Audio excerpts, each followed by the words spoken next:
तुम्हें अपने पिता को बंदी नहीं बनाना चाहिए था पुत्र। क्या करता मैं? वृद्धावस्था के कारण उनकी बुद्धि काम नहीं कर रही थी, मेरी बात नहीं मान रहे थे। आप ही बताइए, वृद्धावस्था में युवाओं की बात माननी चाहिए ना? आप ही बताइए महाराज काका केसरी जी। पुत्र, अभी भी समय है। अपने पिता के चरणों पर गिरकर उनसे क्षमा याचना कर लो। मैं उनसे निवेदन करूंगा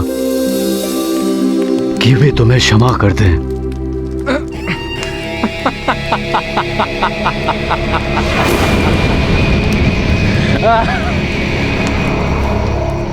क्या? क्षमादान मुझे? आपके निवेदन पर? आप स्वयं को अत्यधिक महत्व दे रहे हैं महाराज केसरी जी। ओ,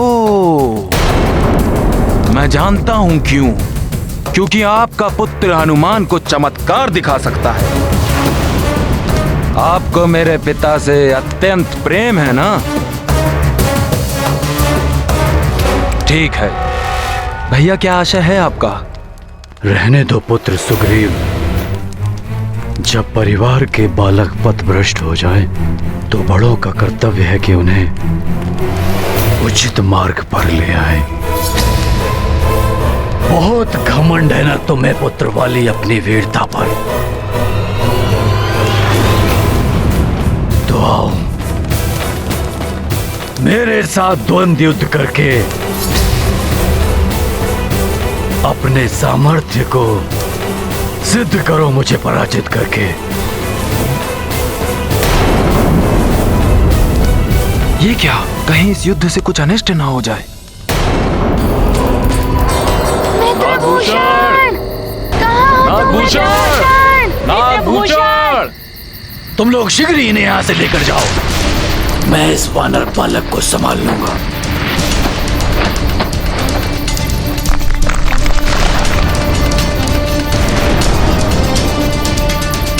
मित्रभूषण! तुम कहाँ हो? नागभूषण! मित्रभूषण!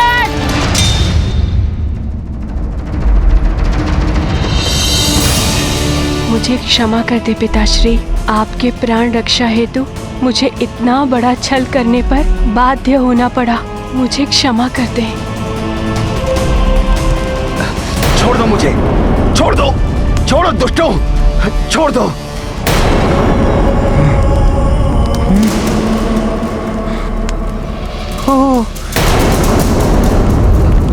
भयभीत हो गया वाली आपकी चुनौती से।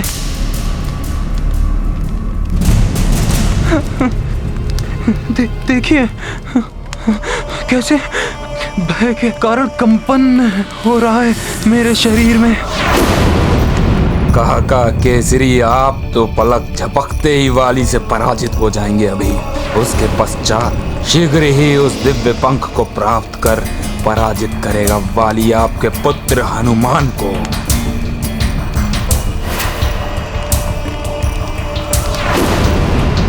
मुझसे द्वंद्व युद्ध करने का दुस्साहस कर रहे हैं आप काका केसरी जी। काका केसरी वाली भैया की शक्ति से अनिभिज्ञ हैं। इस युद्ध में अगर वाली भैया ने काका केसरी की आधी शक्ति ले ली तो वो अनर्थ हो जाएगा। मेरी छोटी सी भूल से इतना बड़ा अनर्थ हो गया। मुझे मित्रभूषण को अकेला नहीं छोड़ना चाहिए था। भूल नहीं थी, वो षड्यंत्र था।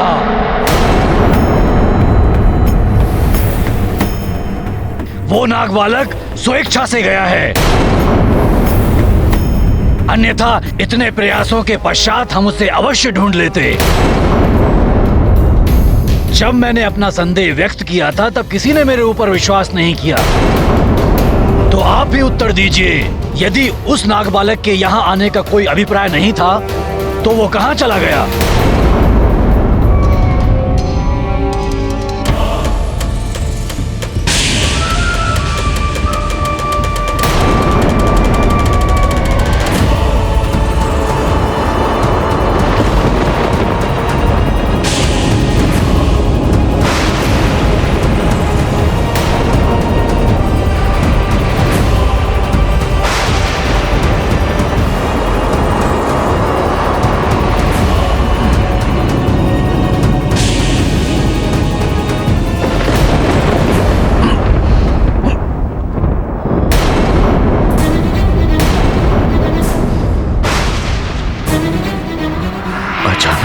शक्ति क्षीण क्यों हो गई?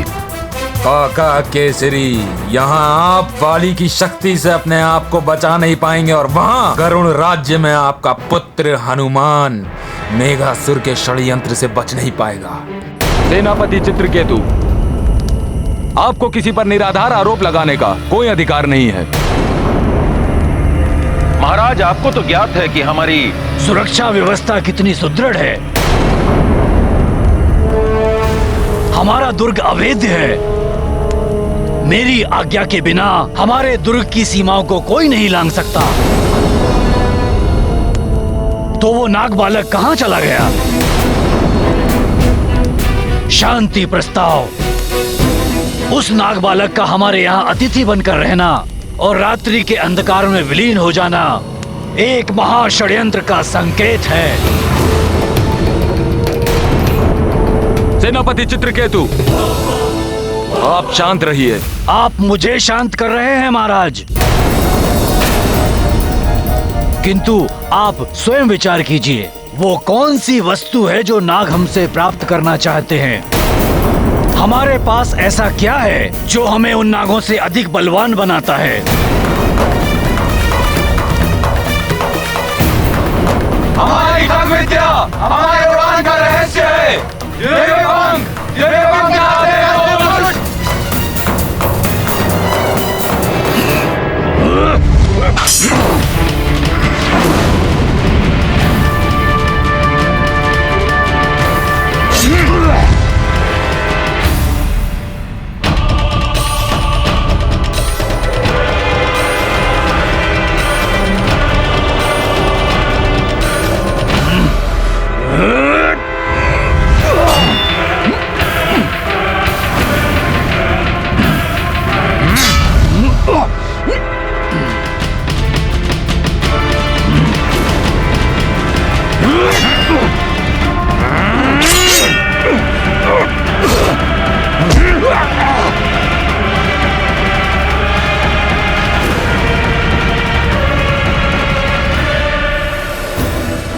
ऐसा क्या वरदान पा लिया है इसने? सुग्रीव, कारागृह में डाल दो इन्हें। इससे पराजित होना ही एकमात्र उपाय था अपने मित्र ऋक्षराज से मिलने का। मेरी युक्ति सफल हुई। मुझे दिव्य पंख की सुरक्षा की चिंता सता रही है। सेनापति चित्रकेतु, आप आम नागरिकों की भावनाओं को उत्तेजित करने का कार्य मत कीजिए। हम तत्काल जाकर देखते हैं और उन पंखों का निरीक्षण करते हैं। हमें प्रमाण मिल जाएगा। महाराज, आप तो 100 योजन की दूरी तक देख सकते हैं। आप यहीं से क्यों नहीं देख लेते? महाराज की दृष्टि पर्वत को नहीं भेद सकती। दिव्य पंख अपने स्थान पर हैं या नहीं, ये तो वहां जाकर ही प्रमाणित होगा। प्रमाण चाहिए, प्रमाण चाहिए, प्रमाण चाहिए। हम भी गरुड़ पर्वत जाएंगे, जाएंगे, अवश्य जाएंगे, जाएंगे।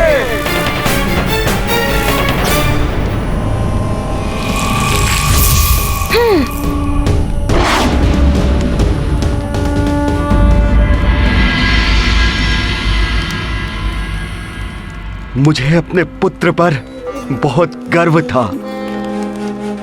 केसरी जी, अपनी तपस्या से उसने अनेकों वरदान प्राप्त किए हैं। अवश्य ही किसी ने उसे कुमार्ग पर चलने के लिए प्रेरित किया है। अन्यथा मेरा पुत्र वाली अपने पिता को बंदी नहीं बना सकता। वाली को मैं अपने पुत्र हनुमान के समान प्रेम करता हूं, किंतु दुर्भाग्यवश वो पथभ्रष्ट हो गया है और उसे नैतिक मार्ग पर लाने का कर्तव्य भी हमारा ही है ना? केसरी जी, यदि ऐसा मेरे साथ किसी और ने किया होता तो मैं उसे अवश्य ही कठोर दंड देता, परंतु जो पुत्र मुझे प्राणों से भी अधिक प्रिय है, मैं उसे दंड कैसे दे पाऊंगा? ऋक्षराज जी, जब पुत्र के हृदय में कुविचार अपना स्थान बना ले तो उसे सन्मार्ग पर लाना भी हमारा ही कर्तव्य है। उसे दंडित करके नहीं, अपितु प्रेम और वात्सल्य से हमें उसे उचित मार्ग दिखाना होगा।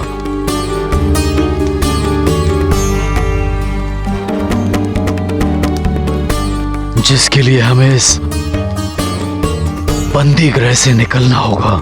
नहीं केसरी जी, जब तक मेरा पुत्र जिसने मुझे बंदी बनाया है वो मुझसे क्षमा मांगकर मुझे स्वयं मुक्त नहीं कर देता, मैं बाहर नहीं आऊंगा। अन्यथा किष्किंधा के महाराज वाली का बंदी उनकी आज्ञा के बिना कारागृह से बाहर गया तो लोग उसे अक्षम समझेंगे। मैं अपने पुत्र के साथ ऐसा नहीं कर सकता, कदापि नहीं। परंतु महाराज, उसके विवेक को पुनः जागृत करने के लिए हमारे पास यहां से बाहर जाने के अलावा और कोई मार्ग नहीं है।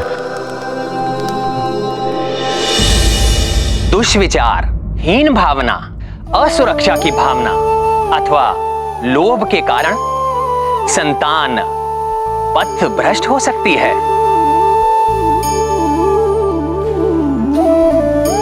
सही मार्ग पर लाने के लिए किए जाने वाले बल के प्रयोग का परिणाम नकारात्मक होगा। माता पिता का कर्तव्य है कि स्वयं के विचार और व्यवहार से अपनी संतान के आदर्श बने, और यदि तब भी आवश्यकता हो तो अपनी संतान का जीवन संवारने के लिए साम, दाम, दंड, भेद सबका उपयोग करें। जिसके प्रति माता पिता का सचेत रहना अत्यंत आवश्यक है।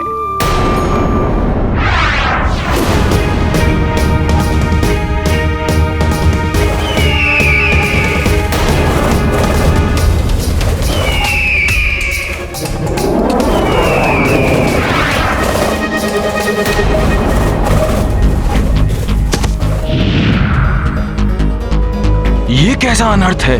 गरुड़ द्वार खुला हुआ है। ये गरुड़ प्रहरी अमृत कैसे?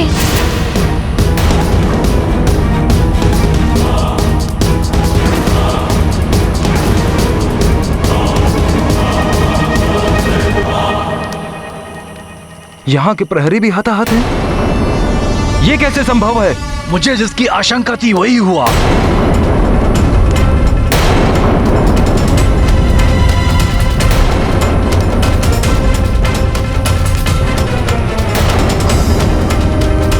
इन प्रहरियों के देह पर सर्पदंश के चिन्ह,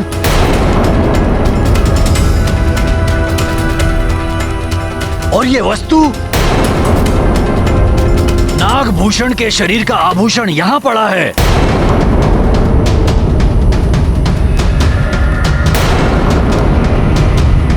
स्पष्ट है कि वो ही यहां आया था।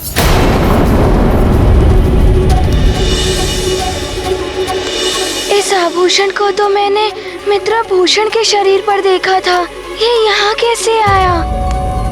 अब भी किसी के हृदय में कोई संदेह है कि उस नाग बालक ने ही इस प्रहरी की हत्या की है?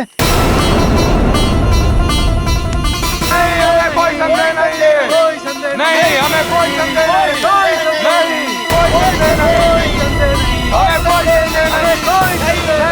हमें कोई संदेह नहीं।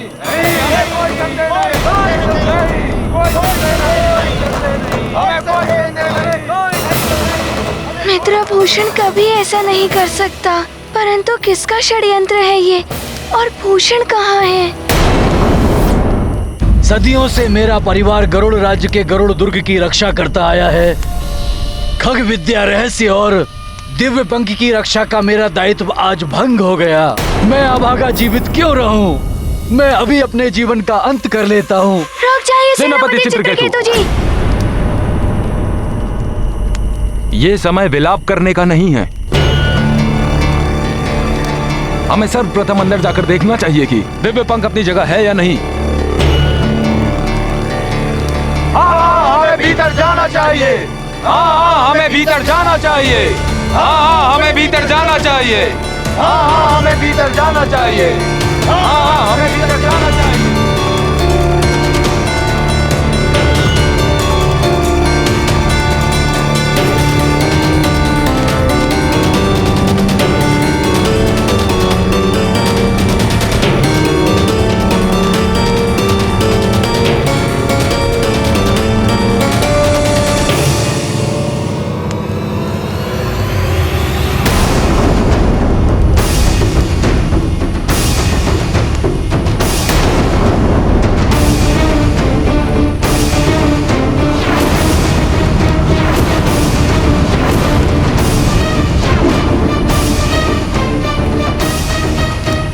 ये तो सर्वनाश हो गया। दिव्य पंख अपने स्थान पर नहीं है।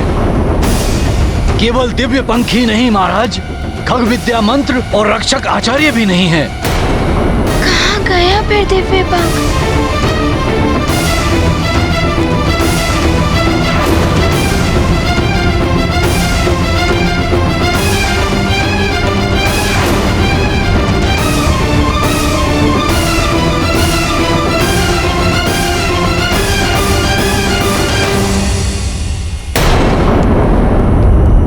अब तो आपको मेरी बात पर विश्वास हुआ ना महाराज? हनुमान के कहने पर ही हम उस नाग बालक भूषण को यहाँ लेकर आए थे। उसी ने नाग बालक भूषण का उत्तरदायित्व लिया था, जिसने हमारे साथ इतना बड़ा छल किया। हनुमान को उत्तर देना होगा। कोई इस नाग को लेके आया था। हनुमान को उत्तर देना होगा। कोई इस नाग को यहाँ लाया था। हनुमान को उत्तर देना ही होगा। कोई इस नाग को यहाँ लाया था। इतना कठिन कार्य वो नाग बालक अकेले कर सकता है? विश्वास नहीं होता।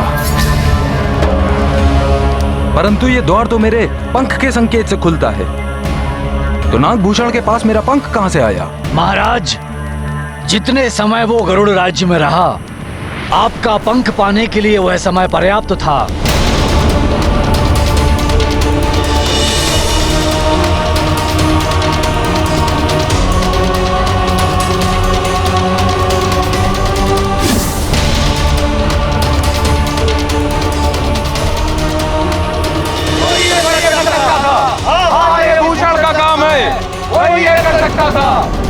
ये उसी भूषण का काम है। वही ये कर सकता था। नहीं महाराज जटायु जी, मेरा मित्र नागभूषण ऐसा कार्य कदापि नहीं कर सकता।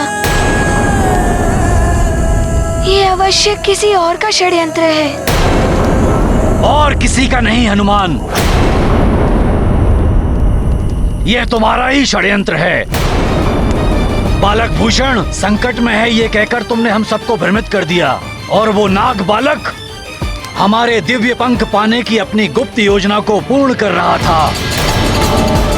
सेनापति चित्रकेतु, देवों से अभिमंत्रित हनुमान पर संदेह करना स्वयं हम पर संदेह करना है।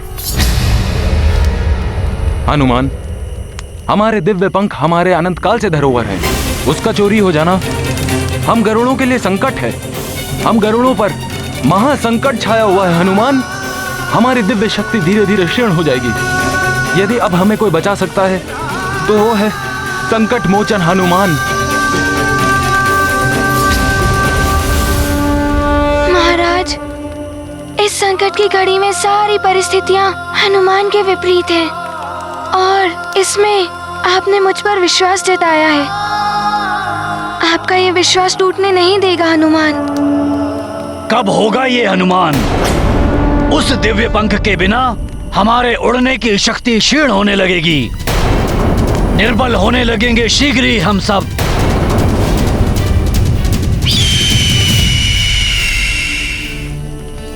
महाराज, महाराज, रक्षा कीजिए महाराज।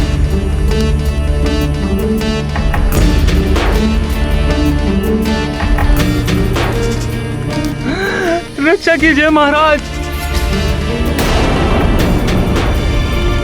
हमारे उड़ने की शक्ति समाप्त हो चुकी है महाराज। रक्षा कीजिए महाराज, बहुत पीड़ा हो रही है महाराज, हमें बचा लीजिए।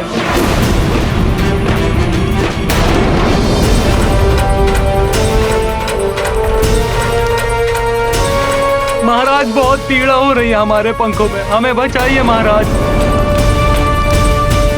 देखा महाराज, मुझे जिस बात की आशंका थी वही हुआ, और ये सब हनुमान की सहायता के बिना संभव नहीं था।